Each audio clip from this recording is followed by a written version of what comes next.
This is the theBreaker.news podcast for the week of December 3rd, 2023. I'm Bob Mackin, publisher of theBreaker.news and host of the theBreaker.news podcast. Welcome to edition number 319.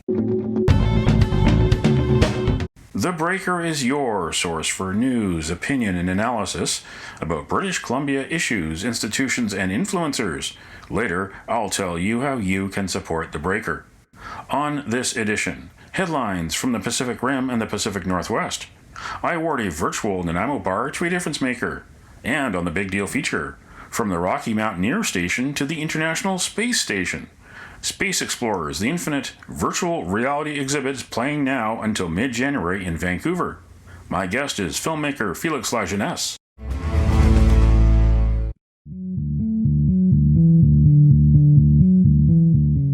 This is the Big Deal feature on the theBreaker.news podcast. It is the most rawly human that I've ever felt. Okay, this is happening. We're really going to space. Want to go to space? Well, even to spend a few minutes there, it'll cost you upwards of $250,000. But what if I told you that you could experience the next best thing for just $50 at a train station? I'm not pulling your leg. Space Explorers, the Infinite is a virtual reality experience, and it's on now at the Rocky Mountaineer Station in Vancouver's Falls Creek Flats. You get there, you don Oculus virtual reality goggles, and you go on a tour of the International Space Station. Get up close with astronauts in their weightless workplace, hear them tell you about their out-of-this-world workday, and then you go for a walk in space. Montreal's Felix and Paul Studios partnered with NASA to make Space Explorers the Infinite. I spoke with director Felix Lajeunesse after I experienced the exhibit at the Rocky Mountaineer Station. 10, 9, 8, 7, 6, 5, 4, 3, 2, 1. How long did this project take to put together? It took many years to produce this project. We started a relationship with NASA in 2016. So we did, initial filming on Earth with, a new generation of astronauts at NASA for 2 years. And that prepared the terrain to sort of go towards what we wanted to do next. And that was sending VR cameras to the space station to document life in space, life in orbit. And so we built and sent to space 2 VR cameras in 2018, and we filmed for about 2.5 years inside of the International Space Station with basically all the crew members that were there during the course of 6 NASA expeditions over almost 3 years. And that culminated with the filming of all of the exterior scenes that you see here. So we actually sent a different camera into space at the very end of that 3-year production cycle. That camera was attached to Canadarm2, the robotic arm of the space station, and we moved the camera all around the ISS to capture everything that you see outside of the ISS in the show, including the spacewalk. And so we brought all of that back down to Earth, and we spent about a year creating that show, incorporating all of the virtual reality content into this large-scale interactive experience where people walk as avatars, explore a life-size reproduction of the USOS segment of the space station, which is the main habitable area, and discover all the scenes exactly where they were filmed aboard the real ISS. Back in the 80s, the physical Canadarm was put on tour to fairs. It came to the P&E here in Vancouver, but this you can actually transport yourself to actually see it as it is meant to be functioning. Yes, and what's interesting is that when you watch the spacewalk VR film at the end, when you sit down on your chair and experience the film, if you look down, you will see that you're actually hooked to Canadarm2, so you see it from a really first-person standpoint, and you really understand how it works and moving you around the International Space Station during the spacewalk operation. So it's a very immersive way to discover that piece of Canadian technology. What were the surprises, the trial and error part of producing a film in this fashion? I would say the main goal, which led to the main surprises, was really astronaut crew time. Astronauts don't go to space to make movies, at least not today. They go to space to mainly run the ISS and do a zillion ton of scientific experiments. And so when we started this project, which was a media project, a storytelling project, we wanted to capture the experience of what it's like to be there. it wasn't absolutely clear at the beginning how many hours we would get and what level of commitment we would get from the crew. All of that had to sort of be figured out in the process. And the crew really supported the project, and it turned out to be extraordinary for us because it really opened up the doors of the space station to us, I think, in a way that they never were open to any other media project before. And so we felt this overwhelming support for this project from the crew, and that led to surprises because even though a lot of the shots were pre-planned and pre-organized and pre-approved a few weeks in advance, the astronauts, some of them decided to take the camera and film scenes of their own and bring a lot of creative input to the project, creative contribution that we welcomed, and that led to extraordinary scenes that you can see in the show. For instance, when it was Halloween, they all dressed up in costumes on board the space station. It was not something we asked, it's something that they did. They also set up dinners where they decided to have, like an intimate moment with each other, and the camera was there as if it was the other person at the table. And they prepared those little delicacies, that is very unusual for them to do up in space, but they did that, for the enjoyment of audiences that would watch this experience. So they really did bring a lot of creative input and contribution to this, and I think that's what makes this experience so special and unique. You have much more footage. What will you do with the footage? Could there be a sequel to this? Just in this show, there's about 60 scenes that people can discover.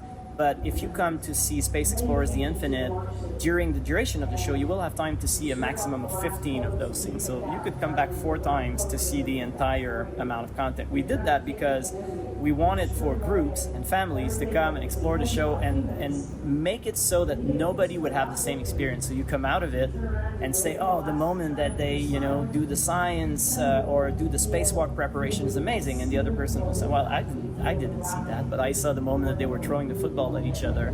And somebody else will say, well, I didn't see that, but I saw the moment that they were looking out through the cupola window at the Earth and had this very emotional conversation about their relationship to Earth.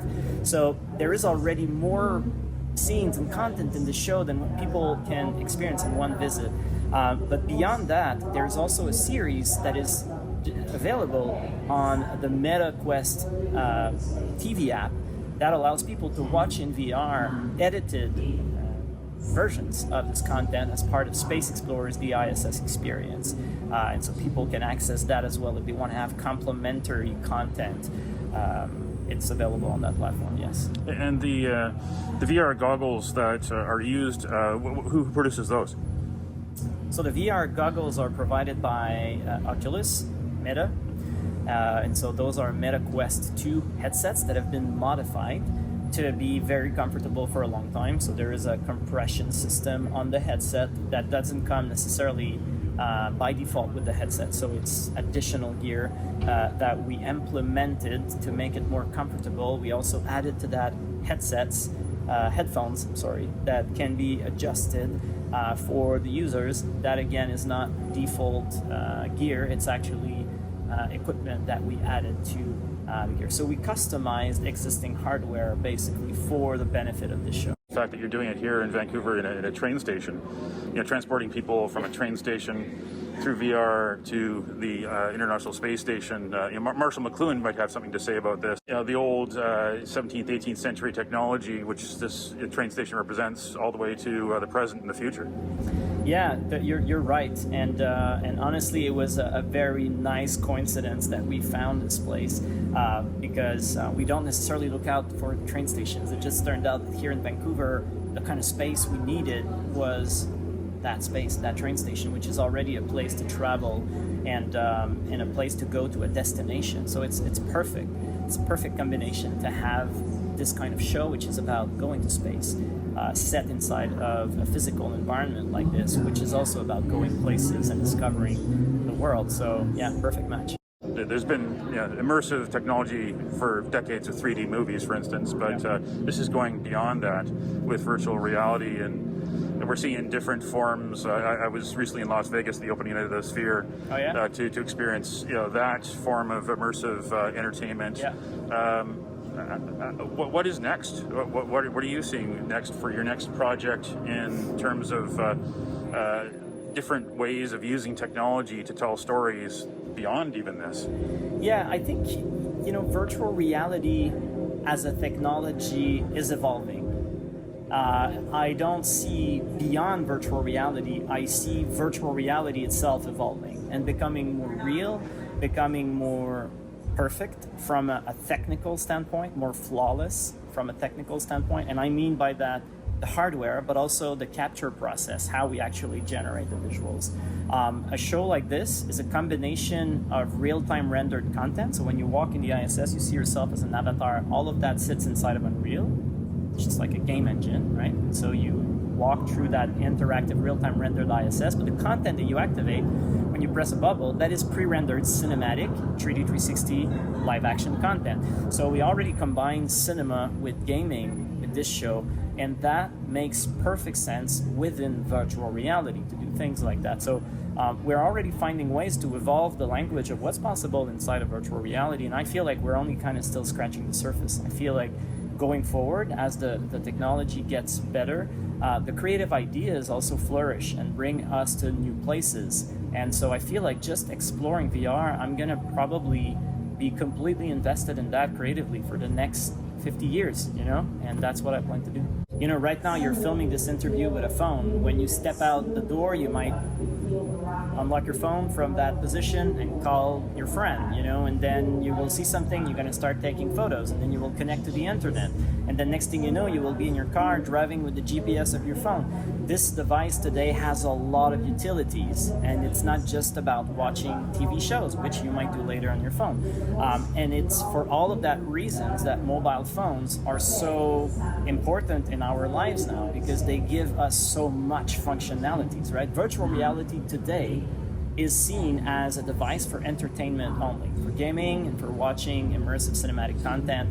If you want to have massive, sustainable at-home adoption of that technology, then I think it needs for that technology to be ubiquitous and do all of these things that a phone does today, and so I'm thinking that the devices will go in that direction, where they will start to be access points to high-end entertainment, fully immersive entertainment, but beyond that, they will become your desktop computer. They will become, your way to connect with people on social media. They will become your FaceTime cameras. They will do all of these things that a phone does today. I think at that moment, everybody will want them, and they will just be integrated to mainstream culture, and you will see them in movies, you will see them everywhere, and then they're just going to become normal, just like phones are today. So I feel like that is kind of inevitable, because if you look at it the other way around, you would say, well, then if it's not that, if it doesn't go in that direction technologically, and VR doesn't reach a form of mainstream adoption, then it means that that phone is the end of media technology evolution, right? It means that it's just going to be like better phones with like holograms, and it's going to be phones forever. It doesn't really make sense. I think the function of technology is not to remain something that is a little uncomfortable, like a phone today sort of forces you to be like this, like there is something not intuitive, that is not built for the human interface. And virtual reality has the pretension to be, or the aspiration to be, a technology that allows you to use your hand, to use your body, to use your senses, to use your sense of presence, your consciousness, just like you do in real life. It's a technology that aspires to disappear in a way, to sort of melt into the human interface. And in that sense, I think it's inevitable down the line. Whether people like it or not today, I think it's inevitable. I don't believe in a technological future of something like this. I just don't buy it. I buy it today, but I won't buy it 20 years from now. That was virtual reality filmmaker Felix Lajeunesse. Space Explorers The Infinite is playing until mid-January at the Rocky Mountaineer station in Vancouver. Go to theinfiniteexperience.world for more information.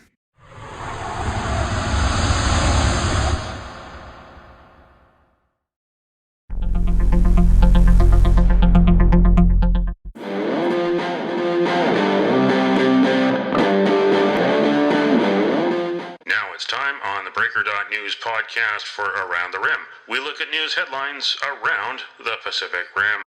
In the Taiwan news, Taiwan Mainland Affairs Council Minister slams Chinese election interference. Prosecutors investigate Chinese invitations to local Taiwanese politicians and pilgrimages. The global community and U.S. President Joe Biden might have called on Beijing not to influence Taiwan's elections, but the CCP would not be the CCP if it did not meddle, according to Minister Chu Tai-san. The presidential election is January 13th. In the Hong Kong Free Press, Hong Kong National Security Police charge man over wearing alleged seditious shirt at airport. The man was arrested on Monday at the airport and later charged with doing an act or acts with seditious intention and possessing seditious publications under the colonial-era sedition law and with having another person's identity card. Local media citing sources reported that the man was wearing a T-shirt with the phrases "Liberate Hong Kong, Revolution of Our Times," and "Hong Kong Independence is the only way out" on the shirt. In the Kyoto News, Hong Kong award-winning journalist goes missing following business trip to Beijing. Minnie Chan, the South China Morning Post reporter, became unreachable after visiting Beijing to cover the Changshan Forum, a 3-day international security forum that ended October 31st, said the people, mainly her friends, who were expressing their worries that Chan may be under investigation by mainland authorities. That's Around the Rim on this edition of the theBreaker.news podcast.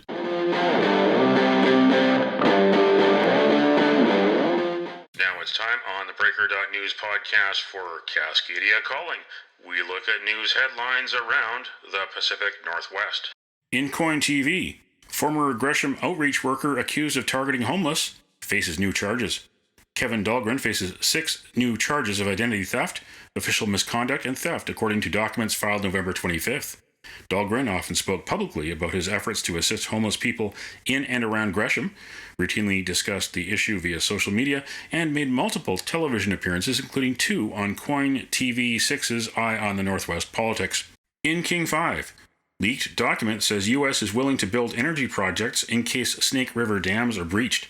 The draft agreement says the government will help pay and plan for tribes in the Pacific Northwest to develop enough clean energy resources to serve as replacements. The Columbia River Basin was once the greatest salmon-producing river system in the world, with at least 16 stocks of salmon and steelhead, according to the document. But today, 4 are extinct and 7 are listed under the Endangered Species Act. Conservationists say that dams built in the basin are primarily to blame. In the Times Colonist, BC Lions to play Red Blacks at Touchdown Pacific in Victoria. The BC Lions will meet the Ottawa Red Blacks on August 31st in what the CFL is calling Touchdown Pacific. Tickets will go on sale in March. Temporary bleachers will be brought in to increase seating to between 12,000 to 14,000 at Royal Athletic Park. Lions president Dwayne Vienneau said there are about 1,000 Lions season ticket holders on Vancouver Island and thousands of others who go across the strait for individual games. That's Cascadia Calling on this edition of the Breaker.news podcast. Don't matter what color you are, 'cause love will conquer hate, so you won't stand alone, you won't stand alone.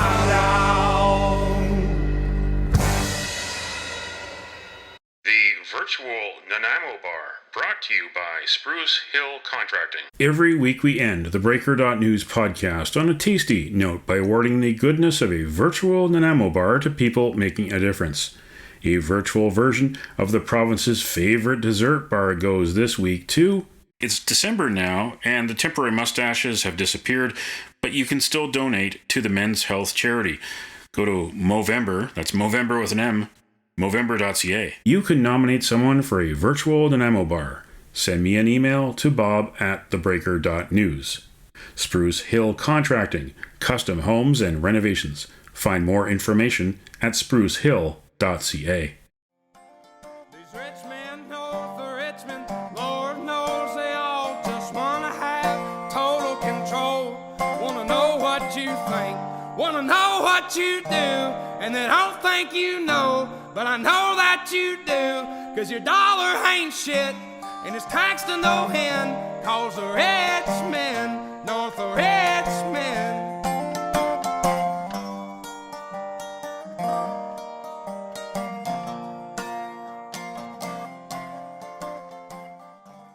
I, Justin P.J. Trudeau. Sunny ways, my friends, sunny ways.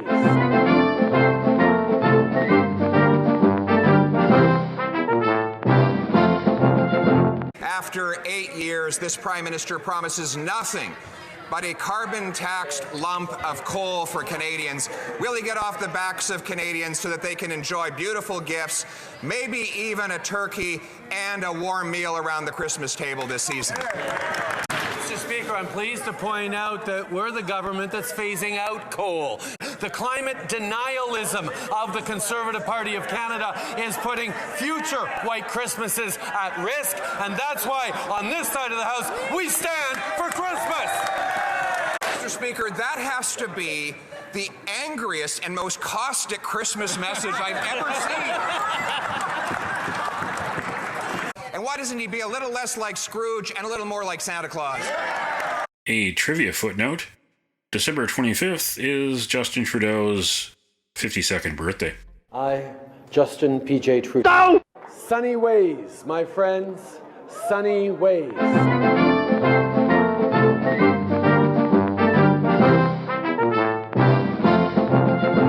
That's it for the Breaker.news podcast for the week of December 3rd, 2023. I'm Bob Mackin. Thanks for joining me. Did you know that on the 3rd of December in 1992, the first text message was sent from a SEMA Group test engineer's computer to a colleague on the Vodafone network? Estimates from a variety of sources say that more than 23 billion texts are sent every day. Now you know. Send me your feedback, send me your story ideas to Bob at theBreaker.news. Bookmark theBreaker.news. You can also find us at theBreaker.ca. Sign up for the email newsletter, it's free, and get updates to your inbox. Follow The Breaker News on Twitter, also known as X, for immediate updates. And you can support The Breaker for as little as $2 a month. For more information, go to patreon.com/thebreakernews. That's patreon.com/thebreakernews. Until next week.